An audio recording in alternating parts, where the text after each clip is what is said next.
اور اس کی وجہ دیکھیں قوم بھی اسی لیے پرجوش نہیں ہے ان کے ساتھ. جو معاملہ ہندوستان میں اگر آپ دیکھیں کہ وہاں میڈیا میں، صحافیوں میں، تاجروں میں، وہاں جو غصہ اور مطلب جو تناؤ، خاص طور پر اوورسیز ہندوستانیوں میں جو غصہ پایا جا رہا ہے کہ کشمیر پہلگام واقعے کے بعد، اس میں ابھی جو سب سے اہم نقطہ جو نظر آ رہا ہے کہ وہ اپنے ہندوستانی وزیر اعظم نریندر مودی پر دباؤ بڑھا رہے ہیں، اور بہت زیادہ، کہ آپ نے اس دفعہ کچھ مختلف کرنا ہے. آپ دنیا کی بہت بڑی طاقت ہے، تو اس وقت آپ روایتی جنگ میں بھی ان سے آگے ہیں، فوجی طاقت میں بھی آگے ہیں، معیشت میں بھی آگے ہیں. تو اب ہمیں سرجیکل سٹرائک نہیں کرنی، ہم نے کچھ مختلف کرنا ہے. ایک تو انہوں نے مختلف کیا ہے، پانی بند کیا ہے، ظاہر ہے پہلے کبھی نہیں ہوا تھا، 3 جنگیں ہوئی، پانی بند نہیں ہوا. دوسرا، فارم 47 کی حکومت جسے ایکٹ آف وار کہہ رہی تھی کہ جنگ نافذ ہو گئی ہے، لیکن رد عمل خواجہ آصف سے پوچھ رہے تھے پروگرام میں، وہ ہوسٹ، تو وہ کہہ رہا تھا کہ کوئی آئیں بائیں شائیں، میں اس پہ کوئی رد عمل نہیں دینا چاہتا، وہ مالک صاحب کے پروگرام میں. اب تک کے حالیہ واقعات میں دیکھیں پاکستان اور ہندوستان دونوں کی معیشت پر بہت برا اثر پڑا ہے. یہ کشمیر پہ صرف ایک حملے کی وجہ سے ہندوستان کی اسٹاک مارکیٹ پہ بھی، بانڈز پہ بھی، ان کے روپے پہ بھی گراوٹ ہوئی، اور پاکستان میں بھی اسٹاک مارکیٹ میں، بانڈز میں اور روپے کی قدر میں. اب ہندوستان بہت بڑا ملک ہے، وہ اس طرح کے چھوٹے موٹے جھٹکے برداشت کر سکتے ہیں، لیکن ہم پاکستان کی معیشت آپ کو پتہ ہے اس وقت پہلے ہی سیاسیت میں استحکام ہے، IMF سے مذاکرات ہے، پھر جعفر ایکسپریس کا معاملہ ہوا، پھر ملک کے جو حالات ہیں، سرمایہ کاروں کا اعتماد پہلے ہی نہیں تھا، وہ اور مزید کمزور ہو گیا. اس کشیدگی کا سارا نقصان جو ہے وہ پاکستان کی معیشت کو فی الحال ہو رہا ہے. اور کیونکہ پاکستان دنیا کی واحد ایٹمی قوت ہے جس کے پاس 2600 ارب کا بجٹ ہے، ایک مضبوط ترین طاقتور فوج ہے، اور 1500 دہشت گرد قابو نہیں آتے، یہ یاد رکھیں. ہمسائے نے پاکستان کا پانی بند کر دیا ہے، یہ اس کا کوئی رد عمل نہیں دے سکتے کیونکہ معیشت نہیں ہے. ان کا چونکہ فوکس ہے چلغوزے کی کاشت پہ، پراپرٹی کے کاروبار پہ، ایران سے تیل پہ، سارا فوکس تحریک انصاف کو توڑنے پہ تھا. اس میں یہ نہ صرف ادھر ہار گئے بلکہ بیانیے کی جنگ میں، خارجہ پالیسی میں دیکھیں جس طرح ہندوستان نے تمام ممالک کو ساتھ ملا لی ہے. اس میں سب سے خطرناک ٹویٹ آج اسرائیل کے وزیر اعظم کی آئی. ایک تو وہ ہندوستانی شہریوں کی ہلاکت پر دکھ کا اظہار کر رہا تھا، ہندوستان کے ساتھ اظہار یکجہتی کر رہا تھا، لیکن جس میں اہم بات کی کہ ایشیا کو کنیکٹ کرنے کے لیے سعودی عرب اور اسرائیل کے ساتھ یورپی ممالک کو ملا کے کوریڈور بنا رہے ہیں. ذرا غور کریں کہ سعودی عرب اور اسرائیل مل کے ہندوستان کے ساتھ کام کر رہے ہیں، اور یہ ان کے تعلقات کی بحالی کی خبریں بالکل درست ہیں.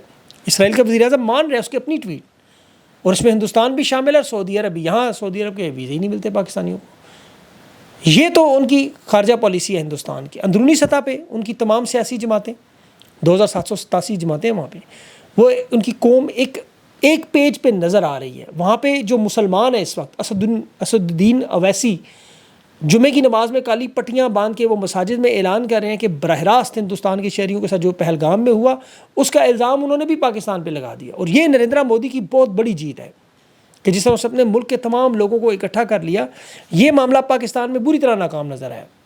یہاں سب سے بڑی جماعت تحریک انصاف وہ فوج کے ساتھ کھڑی ہے، بارڈرز پہ اپنے سپاہیوں کے ساتھ کھڑی ہے، لیکن وہ موجودہ حکومت اور اسٹیبلشمنٹ کو تسلیم نہیں کرتے. اس کی وجہ ظاہر ہے جو ظلم و ستم کا ایک معاملہ ان کے ساتھ 3 سال سے چل رہا ہے، رکنے کا نام نہیں لے رہا. اگر یہ سیز فائر بھی کر دیتے ان دنوں میں، کوئی خیر سگالی کا جذبہ دکھاتے، کچھ لوگوں کو رہا کرتے، قوم کو متحد کرتے، لیکن انہیں چونکہ اس چیز کی پرواہ نہیں ہے. آل پارٹیز کانفرنس اسٹیبلشمنٹ اور حکومت صرف اس وجہ سے نہیں کروا رہی کہ یہاں مطالبہ کیا جا رہا ہے کہ عمران خان کو بلائیں. ان کے اپنے صحافی ہیں نصرت جاوید صاحب، نون لیگ کے بڑے قریبی، ان کا کہنا ہے کہ انڈیا کو منہ توڑ جواب دینے کے لیے کاش ہمارے پاس وزیر اعظم عمران خان ہوتا. یہ ان کی قیادت کے لوگ کہہ رہے ہیں. اب ان کی قابلیت ہے وہ بھی سامنے آ گئی، اور طاقتور جرنیل خوش ہے اس بات پہ کہ نواز شریف خاموش ہے. یاد رکھیں انہیں پتہ ہے کھچ مار دیتا ہے، کوئی بلنڈر مار دیتا ہے. ان لوگوں کو پتہ نہیں کہ نواز شریف ہمیشہ سے فوج سے ازلی دشمنی رکھتا ہے. یہ خواجہ آصف جیسے شخص کو وزیر دفاع لگانا یہ بہت بڑی ان کی کوشش تھی. انٹرنیشنل ادارے پہ بیٹھ کے جو تباہی پھیری گئی، اس نے خود فوج کو آج دہشت گرد قرار دے دیا. اور یہ آپ کو پتہ ہے اب تو جنگیں وہ جنگیں نہیں رہی، اب تو آپٹکس کی جنگ ہے، بیانیے کی جنگ ہے جسے کہا جاتا ہے. خواجہ آصف صاحب ایک بھانڈ ہیں، ایک جگت باز ہیں. پاکستانی سیاست میں آپ کو پتہ ہے ان کا کام صرف اور صرف یہی ہے کہ یا تو وہ اپنے مخالفین کے الٹے سیدھے نام لیں، جگتے لگائیں، چوری کا الیکشن لیں. انہیں انٹرنیشنل افیئرز، یہ فارن افیئرز کا کوئی پتہ نہیں ہے. انہیں نہیں پتہ بیانیے سے کیا ہوتا ہے. انہیں آپ گوبر دے دیں وہ حلوہ بنا دیں گے، حلوہ دیں گوبر بنا دیں. ان کا یہی کام ہے. 2018 میں ماسکو میں اس شخص نے ایک جھوٹ بولا تھا کہ فیٹف کی گرے لسٹ میں شامل ہونے سے بچنے کے لیے ہمیں 3 مہینے کی مہلت مل گئی ہے، اور کہا تھا ہماری کوشش کامیاب ہو گئی ہے. امریکہ کی قیادت کا اجلاس ہوا، پاکستان کو واچ لسٹ میں سے اس نے کہا جی شامل ہونے کی قرارداد پیش ہی نہیں ہوئی. اور فیٹف نے اور دفتر خارجہ امریکہ نے فوراً اس کو ریجیکٹ بھی کیا، مسترد کیا، کہا یہ قبل از وقت بیان دے رہا ہے. اور امریکہ کو قائل کیا انہوں نے کہ پاکستان کی حمایت واپس لیں، اور اس کے بعد پھر جون 2018 میں پاکستان کو فیٹف کی گرے لسٹ میں شامل، وہ اس کے بیان کی وجہ سے ہوا تھا۔ اب یہ اس کا بیان آج انٹرنیشنل میڈیا پہ دیکھیں، یہ خود کو حملہ اس نے کر دیا، پاکستان پر دہشت گردی کے الزامات لگا دیے، 30 سال کے لیے خود کو کرائے کی بندوق مان لیا کہ ہم امریکہ کی ہر لڑائی میں، وہ میزبان بھی ہکا بکا رہ گئی، یہ بندہ کیا رہا ہے، بجائے یہ کہتا ہے کہ پاکستان تو خود دہشت گردی کا شکار ہے، ہماری تو یہاں قوم سیکورٹی ادارے اپنی جانیں دے رہے تھے، شہادتیں دے رہے تھے، ہم 30 سال، یہ کہہ رہا ہے ہم 30 سال آپ کے لیے پیسے لے کے آپ سے لڑتے رہے۔ بندہ پوچھے کسی نے گردن پہ ہاتھ رکھا تھا ڈالر لینے کے لیے، اور اس 30 سال سے حکومت میں ہے کون؟ نواز شریف 1988 میں اقتدار میں ہے، خواجہ سے پچھلے 30 سال سے اقتدار کا حصہ بنا۔ پہلی جنگ جس کا یہ ذکر کر رہا تھا سوویت یونین کی جنرل ضیاء الحق کے دور کی، اس کا باپ مجلس شورا کا ضیاء الحق کے ساتھ تھا، یہ نواز شریف کے ساتھ وہی کام کرتا رہا۔ اسی لیے اسٹیبلشمنٹ نواز شریف کو ٹی وی پر نہیں آنے دیتی، وہ لکھی لکھائی بات اس کو دیتے ہیں، ادھر ادھر کی بات نہ کر دیں، کیونکہ ان کی اصلیت، ان کا پول کھل جاتا ہے۔ اور ان کے جو رہنما کہہ رہے ہیں نا عمران خان اڈیالہ جیل سے بیان دے، اس کی بھی وجہ یہی ہے کہ ان کی قابلیت نہیں ہے کہ یہ ایک بیان دے سکیں۔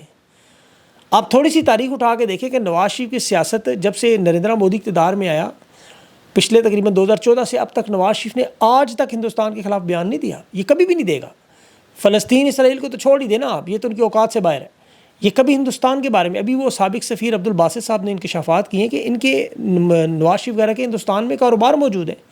اس کا بھتیجا سلمان شہباز فون کر کے دباؤ ڈالتا تھا کہ آپ بھارتی لوگوں کے ویزے جاری کریں، سچن ڈندال وغیرہ کے، ہر دور میں نواز شریف کے ساتھ گہرے تعلقات رہے، اسی لیے ان کی پالیسی پاکستان کی فوج کی پالیسی کے مکمل الٹ ہے، لیکن پھر بھی اسٹیبلشمنٹ ساتھ کھڑی، یہ لوگوں کو سمجھ نہیں آ رہا۔